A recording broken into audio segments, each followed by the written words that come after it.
Não vos comove isto? Hoje é dia 26 de junho de 2022.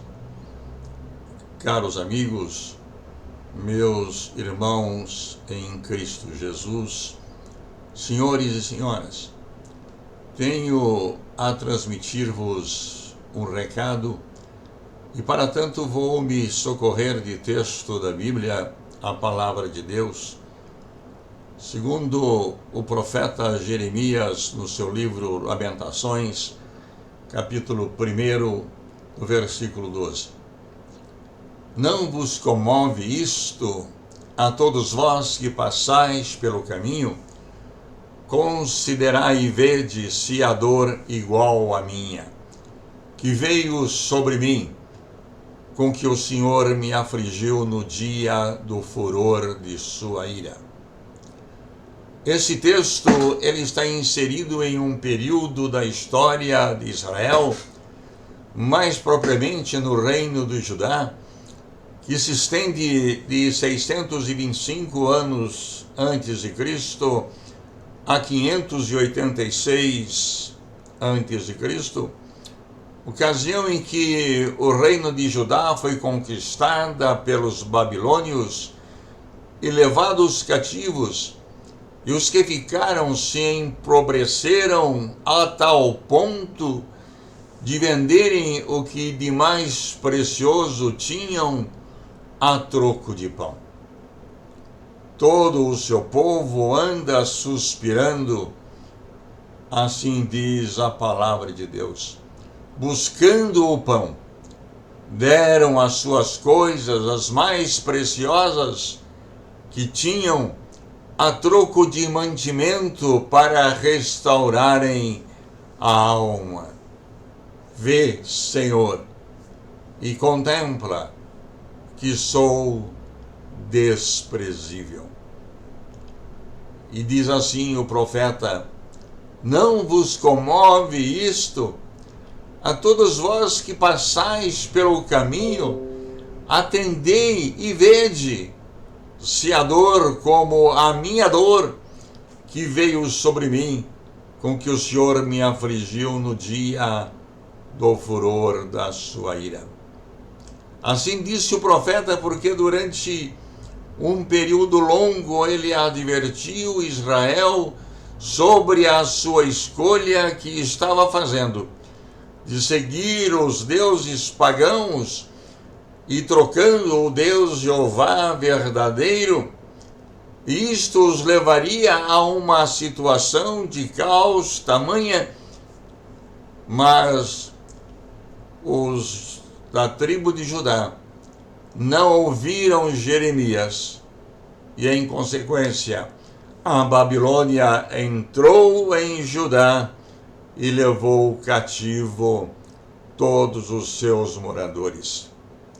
E os que ficaram viveram uma situação de aperto tal que vendiam as suas mais preciosas coisas para satisfazerem a sua alma.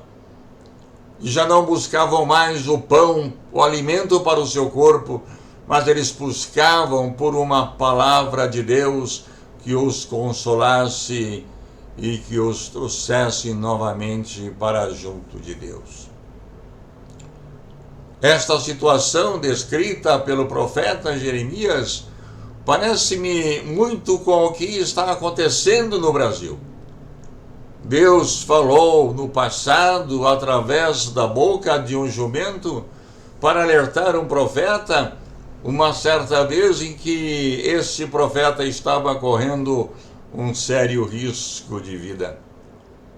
Agora, Deus está usando a boca de um candidato à presidência da República da esquerda para nos alertar. Tudo se descortina bem claro, sem rodeios, o que espera pelo Brasil se esse candidato ganhar as eleições em outubro. Ele, em seus discursos, não mais oculta a sua real intenção. Já ouvimos dele que se ele for eleito presidente, o aborto será aprovado. Diz ele que a família será afastada da moral judaico-cristã através do que ele chama de controle social. Mesmo antes das eleições, a esquerda, por meio de seu deputado federal, Túlio Gadelha, que foi relator, porque já não é mais da Comissão de Constituição e Justiça, examina a PL sobre os estatutos das famílias do século XXI. Quis que a deputada Carla Zambelli retirasse um post sobre esta PL e o Tribunal de Pernambuco, por unanimidade, negou a ele a liminar. Os padres e pastores, segundo ele, serão colocados em seus devidos lugares, que bem claramente diz que as igrejas não terão a liberdade de pregar a Bíblia tal qual ela é, mas será adulterada para servir o Estado. Querem alterar o conteúdo bíblico para adaptarem a Bíblia ao socialismo que ele prega. Acena ele pela soltura dos criminosos presos, como estará acontecendo na Colômbia quando aquele presidente da esquerda eleito tomar posse. O nosso candidato da esquerda defende abertamente os criminosos. Ainda afirma ele que tomará de volta as empresas que forem privatizadas. E aí fica entendido que o direito de propriedade já não mais haverá. E assim como não haverá o direito de propriedade, a família, a célula que está instalada sobre esse princípio de propriedade, ela certamente será desfeita.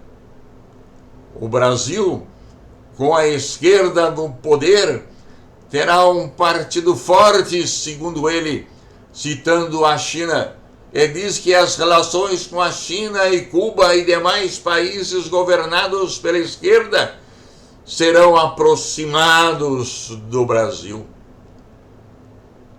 Apesar, meus irmãos, de todas essas declarações,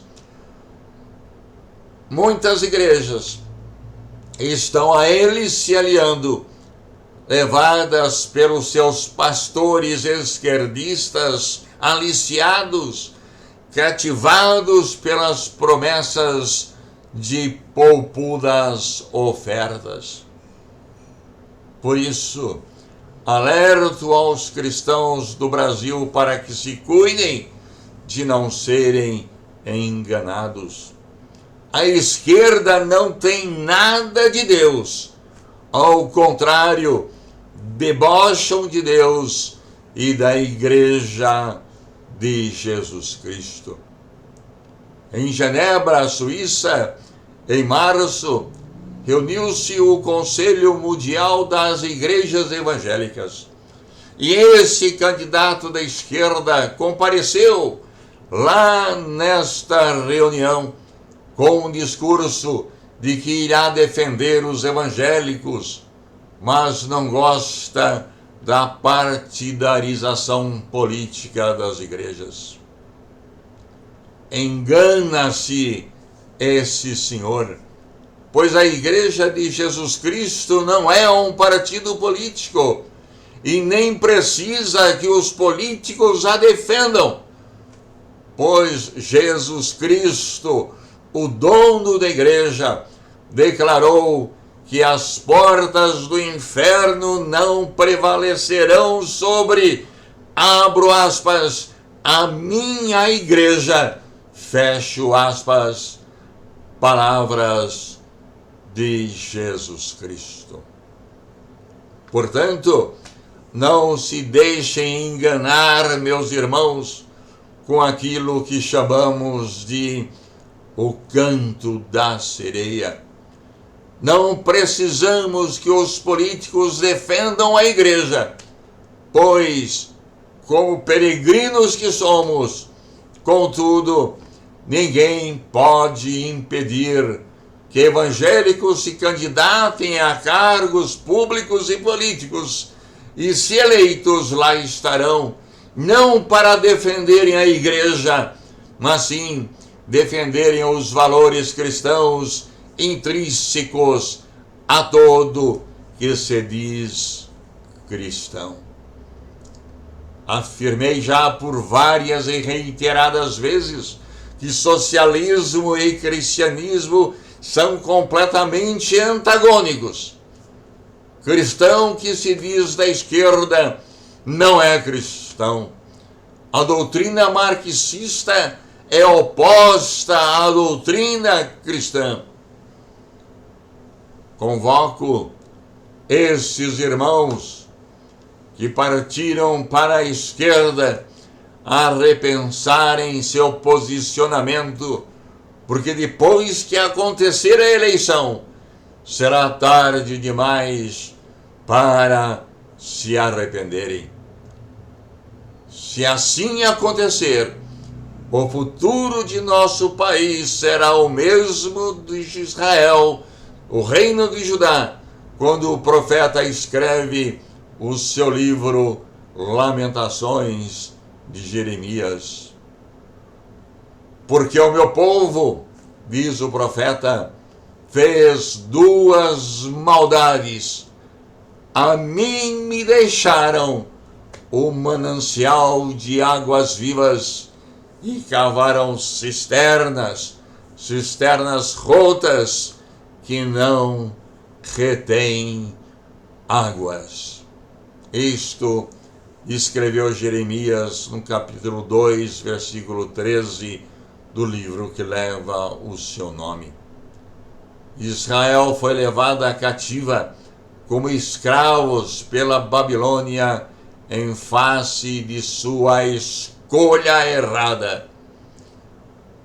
Olhai em redor, meus caros amigos e irmãos, gente de bem, e vejam a Venezuela. Milhares de pessoas deixam o país devido à perseguição que lá existe. Vejam agora a Argentina, a grande Argentina. Aqui está reduzida. Centenas de milhares de pessoas deixam o país diariamente e se imigram para o Brasil ou para os países vizinhos. E aí eu encontro eco na pergunta de Jeremias: não vos comove isto? Por que vocês, meus irmãos da esquerda, querem o socialismo? Faltam poucos países da América Latina para ser governada totalmente pela esquerda, quando então formarão aquilo que chamam de URSAL, União das Repúblicas Socialistas da América Latina. Em um futuro próximo falarei com vocês o que é a URSAL e como querem que ela funcione. Portanto, ainda é tempo de repensarem as suas posições, porque se a esquerda vier, a agenda comunista estará completa e pronta para a instalação da URSAL, ou seja, a criação da União das Repúblicas Socialistas da América Latina, tal qual foi com a ex-União Soviética, que já sabemos de antemão que não deu certo. E por que vocês acham que dará certo com a América Latina? Acorda, você cristão, que dorme antes que seja tarde para se arrepender. Estou a exortá-los, porque quero que meus filhos e netos vivam em um Brasil livre e melhor. Já não mais preciso fazer isto por mim, porque certamente eu não viverei para ver esses dias acontecer. Quero lembrá-los das palavras de Jesus que disse: acautelai-vos, que ninguém vos engane. E João, o apóstolo, afetuosamente está a dizer: filhinhos, ninguém vos engane. Eu afirmo o que já disse a vocês: comunismo e socialismo são antagônicos. Socialismo é contrário ao cristianismo. Termino lembrando a oração que Jesus fez por mim e por você que vier a crer nele. E não rogo somente por esses, mas também por aqueles que pela tua palavra hão de crer em mim. Isto está lá no livro de João, capítulo 17, o versículo 20. O Senhor te abençoe e te guarde. O Senhor faça resplandecer o seu rosto sobre ti e tenha misericórdia de ti. O Senhor sobre ti levante o seu rosto e te dê a paz. Deus te abençoe e até uma próxima vez, querendo o nosso Deus.